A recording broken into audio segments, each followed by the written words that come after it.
Mr. David Wilson was the CEO of Wilson Foods, a big food company. He was 50 years old and very busy. Every day, he worked from morning to night in his tall office building. He had a lot of money, 3 cars, and a big house. But he was not happy.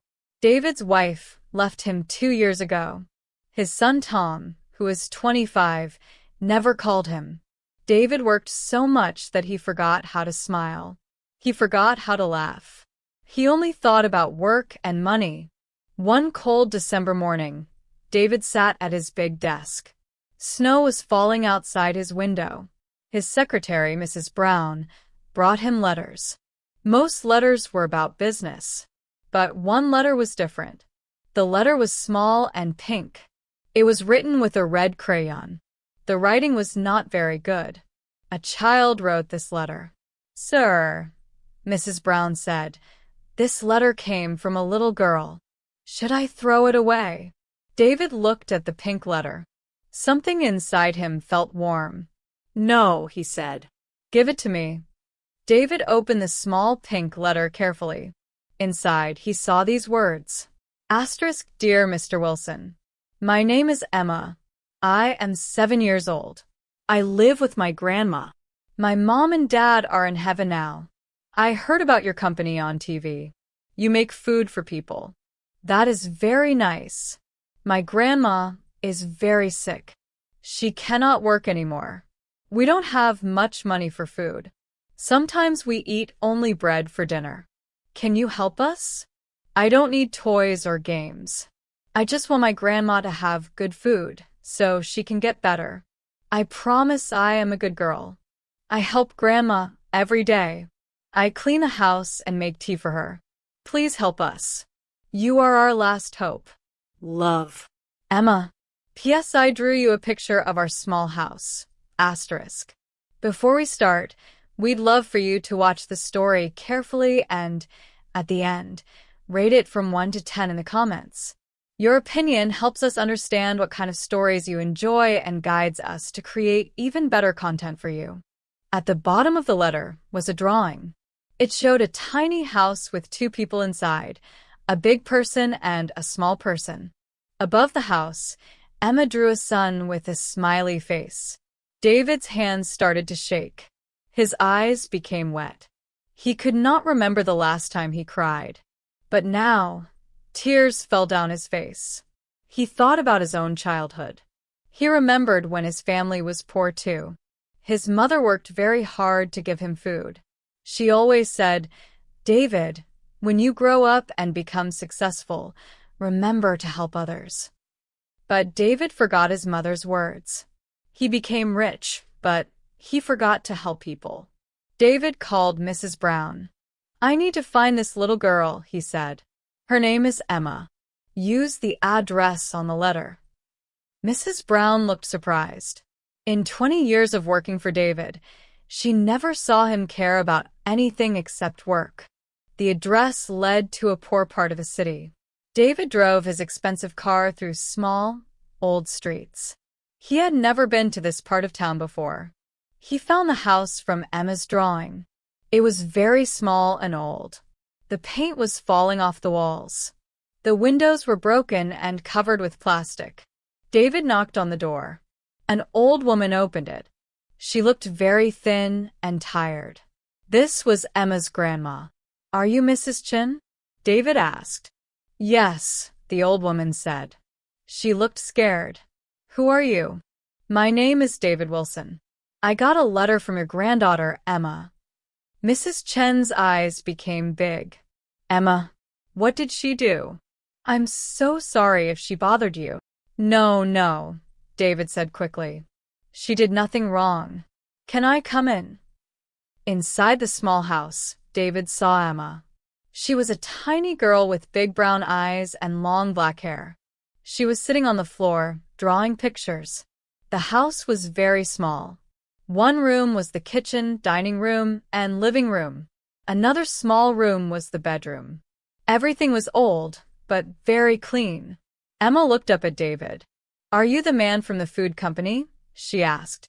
"Yes," David said, sitting down on the floor next to her. I got your letter. Emma's face became bright with happiness. Really? You read my letter? Yes, I did. And it was the most important letter I ever got. Mrs. Chen started to cry.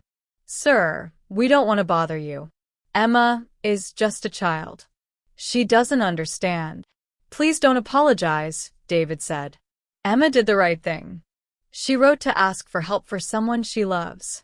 That takes courage. David looked around the small house. In the kitchen, he saw only a little bit of rice and some old bread. In the cold December air, he could see that they had no warm coats. Emma, David said, can you show me more of your drawings? Emma was happy to show her pictures. She drew her grandma, their house, flowers, and the sun. In every picture, people were smiling. Why do you always draw smiling faces? David asked. Emma thought for a moment. Because Grandma says that even when we are sad, we should try to find something to smile about. She says smiling makes the sadness go away. These words hit David's heart like lightning. Here was a little girl who had no parents, no money, and a sick grandma. But she still knew how to smile. She still had hope. David spent 2 hours with Emma and Mrs. Chen. He learned that Mrs. Chen worked as a cleaner for 30 years. But 6 months ago, she got very sick and couldn't work anymore. They had no family to help them. Emma went to school every day, but she came home to take care of her grandma. She cooked, cleaned, and even tried to earn money by drawing pictures to sell on the street. Emma, David said, what do you want to be when you grow up? I want to be a doctor, Emma said with bright eyes. So I can make Grandma better. And I want to help other people too, like you help people with food. David felt his heart break and heal at the same time. This little girl, with so little, wanted to help others. Mrs. Chen, Emma, David said, I want to make you a promise. You will never be hungry again. Emma will go to the best school. And Mrs. Chen, you will have the best doctors. But sir, Mrs. Chen said, we cannot pay you back. David smiled, the first real smile he had in years. You already gave me something more valuable than money. You gave me hope. You reminded me why I should work hard. It was December 23rd, 2 days before Christmas. David worked all day and night to help Emma and Mrs. Chen. First, he sent doctors to check Mrs. Chen. They said she needed medicine and good food to get better. David paid for everything. Then he went shopping. He bought warm coats, good food, and a new bed for their small house. But he didn't stop there. On December 24th, Christmas Eve, David came to Emma's house with a big truck. The truck was full of food, rice, meat, vegetables, fruits, and milk. Enough food for many months. But the biggest surprise was still coming. Emma, Mrs. Chen, David said, I have something to tell you. Tomorrow is Christmas Day. I want you to come to my house for Christmas dinner. Emma jumped up and down. Really? We can come to your house. Yes, David said. But there's more. I talked to my son Tom today. He's coming for Christmas dinner too. He wants to meet you. Mrs. Chen started crying happy tears. Sir, you are too kind to us. No, David said. You saved me. Before I met you, I was a rich man with no happiness. Now I remember what's important in life. On Christmas morning, David's big house was full of happiness for the first time in years. Emma ran around the house, looking at everything with wonder. Grandma, look at this big Christmas tree. Look at all these lights. Tom, David's son, arrived at noon. He was surprised to see his father laughing and playing with a little girl. Dad, Tom said quietly, you look different. You look happy. I am happy, David said. Tom, I want you to meet Emma and Mrs. Chen. They taught me something very important. They taught me that real success is not about money.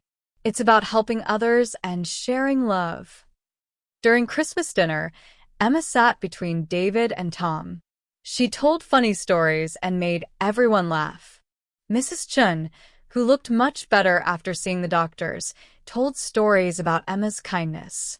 You know, Mrs. Chun said, every night, Emma prays for all the hungry children in the world. She always says, I hope someone kind will help them, like Mr. Wilson helped us. David looked at Emma. This little girl, who had so little, was praying for other children. She had a heart bigger than most adults. After Christmas, David's life changed completely. He still worked hard, but now he worked with purpose. He started a program at Wilson Foods called Emma's Hope. This program gave free food to poor families every week. He hired people to find families who needed help. Emma and Mrs. Chin moved to a better house near a good school. Emma studied hard and always got good grades. Every weekend, she helped David give food to other families. Mr. David, Emma said one day, thank you for helping us. But can I ask you something? Of course, Emma. What is it? Can we help more children? I think there are many children like me who need help. David smiled. Emma was still thinking about others, even after her own life got better. That's a wonderful idea, Emma. Let's do it together. They started visiting schools in poor areas. David gave money to buy books and food for children. Emma played with the children and told them to never stop dreaming. 5 years passed. Emma was now 12 years old and still the smartest student in her school. Mrs. Chin was healthy and happy. She helped David's company by cooking food for the programs that helped poor families. Tom, David's son, joined the family business. But now the business was different. Yes, they still made money, but they also made a difference in people's lives. David wrote a book about his story with Emma. The book was called The Little Girl's Letter: How One Child Changed My Life. All the money from the book went to help more poor families. One day, a reporter came to interview David. Mr. Wilson, the reporter said, you used to be known only as a rich businessman. Now people call you the kind CEO. What changed? David looked at Emma, who was sitting next to him, helping him answer letters from other children who needed help. I got a letter, David said simply. A letter from a little girl who taught me that real success means helping others. She showed me that even when life is hard, we can still choose to be kind. She reminded me that we are all connected, and when we help others, we help ourselves too. Emma looked up from the letters. Mr. David, should we tell him about the new school we're building? What new school? The reporter asked. David smiled proudly. Emma had an idea to build a school for poor children. It will have free food, free books, and the best teachers. We're calling it Hope Elementary School. Whose idea was this? The reporter asked Emma. Emma thought for a moment.